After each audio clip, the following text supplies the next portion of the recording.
Chapter 1. The Feud. "I will not fight," said Samson, "but nobody should insult me. If we see any Montagues, they had better be quiet." "Or what?"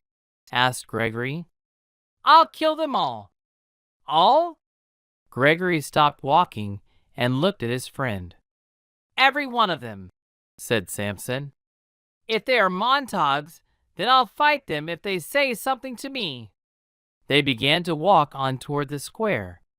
"What if one of the Montagues' dogs barks at you?" Gregory asked jokingly. "Then I'd fight with it." "What about women?" This time Samson stopped, as if to think about the question. "It's all the same. If they are Montagues, they are my enemies, and they will know I'm angry." "So you'd fight with the women?" "I didn't say that," Samson explained. "I said they'd know I'm angry. I'd fight with the men. After beating them, I would be kind to the women." "You mean you'd charm them?" "Once the Montague men were gone?" "Yes, I guess so. But that's not really showing them that you're angry. Unless you think charming the women is the same as fighting the men. Isn't it?" Samson answered. "Either way, it's about showing the Montagues who's the boss. I'll beat the men with swords, the women with smiles and pretty words." "It's all the same." "I wish it were the same," said Gregory, seeing two servants from the Montague family approaching from across the square. "Then you could just smile and say kind things to these two and be satisfied." Samson watched the two men strut through the square. "I can think of nothing kind to say." The two men began to walk toward Samson and Gregory, looking at them with angry eyes. They were making nasty remarks among themselves about Samson and Gregory. Gregory gave an unnatural smile as the two passed by. Samson did the same, but he could not hold in his hatred. As soon as the men passed, he stuck out his middle finger and went. "Ow!" The men stopped and turned. "Are you giving us the finger, sir?" said one of them. Samson whispered to Gregory. "Is the law on our side if I say yes?" "No, then no," stated Samson. "But I saw you stick out your finger," said the man named Abraham. "And I heard you make a noise," said the other named Balthasar. "Then I stuck out my finger, sir," said Samson innocently, "and I made a noise." "What about it?" "That's just like a man from the Capulet family, isn't it?" said the other man, "making rude gestures to honest people, and then too cowardly to confess to it." "Just like a Capulet," agreed Abraham. "Cowards, every one of them." "There's no reason to call anyone a coward," said Gregory. "I'll show you who's a coward," said Samson. As he grabbed his knife, he accidentally pushed Gregory into Abraham. "You saw that, Balthasar?" "He attacked me," shouted Abraham. It was too late to keep the peace. All four men wrestled in the street. A crowd gathered and began shouting and cheering. Benvolio, old Montague's nephew, heard the fighting. He didn't really like the feud between his family and the Capulets. He knew that all this hatred would only result in death, and death in more hatred. But he knew the only way to stop the fighting was to jump between the angry men. Therefore, he drew his sword and ran toward the four men fighting in the square. "Peace! Put your weapons away!" Benvolio shouted as he pulled the men off each other. A tall man walked forward. He pulled out his sword and touched the point. It was Tybalt, Capulet's nephew, an arrogant man of 30. He was very arrogant, but he was also the best swordsman in Verona. "Tybalt," said Benvolio, "put your sword away. I'm trying to keep the peace. Please help me." "Peace? You stand there with your sword in your hand talking of peace?" Tybalt spoke with a twisted smile. Benvolio barely had time to defend himself before Tybalt lunged at him. The crowd cheered again. "Kill the Montagues!" yelled some. "Kill the Capulets!" others yelled. "Kill them all!" yelled more. "Kill the Capulets?" murmured an old man who was walking out of a nearby church. It was Capulet, holding on to his young wife's arm. "Give me my sword!" "Sword?" his wife scolded. "You need a cane, not a sword." "I know it's Capulet." Another old man hobbled across the square. It was Montague. "Lead me over to him," he said. "How can you fight?" "You can barely walk," said Lady Montague. Then the crowd went silent as some horses neared. Escalus, the Prince of Verona, and his soldiers rode toward them. He circled Tybalt and Benvolio. The onlookers hurried off. "Rebels!" roared the prince. "Throw your weapons to the ground." Tybalt and Benvolio did as the prince commanded. "Now," Escalus said, "where are the people responsible?" "I'm talking about the two older men, Capulet and Montague." He searched the streets and found the two old men. "You, Capulet, and you, Montague, stand in front of me." The two old men came forward. "You are leaders in this city and are supposed to be moral. But instead of teaching the people how to be noble, you force them to participate in your pointless feud. Well, I've been patient for too long." He drew his sword. "If your feud ever disturbs the streets again, you both will pay for it with your lives. Do you understand?" They both nodded. When Montague's people returned to their palace, Lady Montague spoke to Benvolio. "My Romeo wasn't in this fight, was he?" "No," said Benvolio. "If Romeo wasn't with you, then where is he?"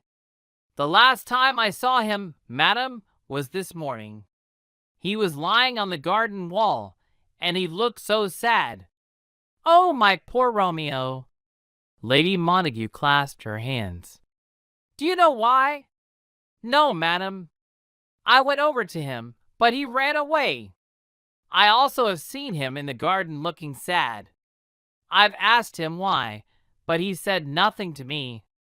Lady Montague smiled sadly. As they reached the palace, a young man stepped out of the rose bushes. "There's Romeo now, madam," said Benvolio. "Should I talk to him again?" "Please," said Lady Montague. She patted Benvolio's wrist and left with her husband. "Good morning, cousin," said Benvolio. "Is it still morning?" said Romeo, tossing a stone into the fountain. "It is only 9 o'clock." Sad hours passed slowly. Romeo threw another stone. "Why do the hours seem so long? I don't have anything to make them short." "You mean love," said Benvolio happily. "I thought you might be in love." Romeo threw more stones into the fountain. "Out!" Benvolio wasn't sure what he meant. Was he telling him to go? "I don't understand." "Romeo." "Out," he repeated. "I'm not in love, but out of love. The one I love does not love me. Therefore I'm out of love." Benvolio slightly chuckled at what he thought was a joke, but Romeo had not been joking. "Don't laugh at me." He stared at Benvolio. "No, no," Benvolio said. "It's just that." Romeo raised his hand. "Forgive me," he said. "I haven't slept in a day because I've been thinking so much." Then he noticed the blood on Benvolio's face. "I didn't even notice that you have been injured." "It's nothing," said Benvolio. "Just the usual fight with the Capulets. I should have been with you. Maybe I couldn't help, but perhaps one of the Capulets would have stabbed me and put me out of my misery." "You aren't serious." "But something in Romeo's eyes said he was." "I hate to see you like this." "Hate," Romeo yelled, grabbing Benvolio. Hate to see me in love? Then you hate me. He shook his cousin. Maybe you would rather see me in hate? Is that it? Montagues love to hate, fight, and kill. But whether we love to hate or love to love doesn't matter. It's all the same passion, and it will kill us all the same. Benvolio didn't like what Romeo had said. After all, he had risked his life to stop a fight earlier. But he knew that Romeo was right, and that the problem with the family was because of excessive passion. He also knew that Romeo possessed that same passion. He wanted to help his cousin. Can you tell me who it is that you love? A woman, he mumbled. Yes, said Benvolio. Who? Rosalind, said Romeo. Rosalind? Benvolio brightened. Things may be all right. I know she will be at a party in the Capulets' house tonight. In the Capulets' house? My father's enemy? I cannot enter the Capulets' house. I will surely be killed. Although, that may not be so bad. Cousin, said Benvolio, Mercutio, one of our friends, is invited to the party. We can go with him. We will wear masks, so no one will recognize us. Romeo looked up happily. Not ready to die yet, eh? Benvolio was glad to see Romeo look a little happier. But I warn you, there will be so many pretty girls there that you will forget about Rosalind. Oh, Benvolio, there is no one more beautiful than her, and I would not want another. Believe what you want, said Benvolio. Just get ready for the party. Capulet, drinking some cool water, leaned back in his chair. I'm glad that Montague has to follow the same rules as me. Both of us will die if either of us breaks the peace. He laughed. Break the peace? That's funny. Why? Asked Capulet's kinsman Paris. Because the two of us are too old to break the peace. Old men like us should be able to stay out of a fight. That's true, sir, but what about your young kinsmen? They don't always think clearly when they are angry. Yes, said Capulet, the young think with their hearts and not their heads. But they will listen to their elders. Let's hope so, said Paris. You both are such gentlemen. I can't believe this quarrel has continued for so long. Truly, and I think I've even forgotten how it started. Capulet laughed again. Paris laughed with him, but he wanted to change the subject. Have you thought about my request? Your request? I had almost forgotten, said Capulet. Are you opposed to the marriage? Asked Paris. No, answered Capulet, though I'm not really for it either. You are a fine young man, but Juliet is so young. Give her 2 more years. Many ladies younger than her are already mothers. Paris gently objected. Because they married too soon, snapped Capulet. But he knew that Paris was right. His wife was Juliet's age when they married. But Capulet wasn't ready to see his only daughter get married. However, there was no reason why she shouldn't get married.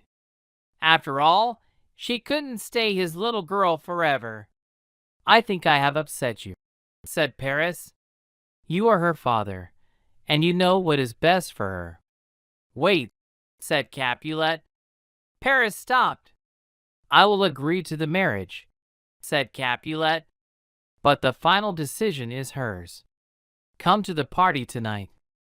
If she agrees to marry you, then you will have my blessing. Thank you. I will, cried Paris as he walked out of the room. Alone, Capulet looked out the window. He imagined Juliet falling in love, just as he had done. Then he went to sleep,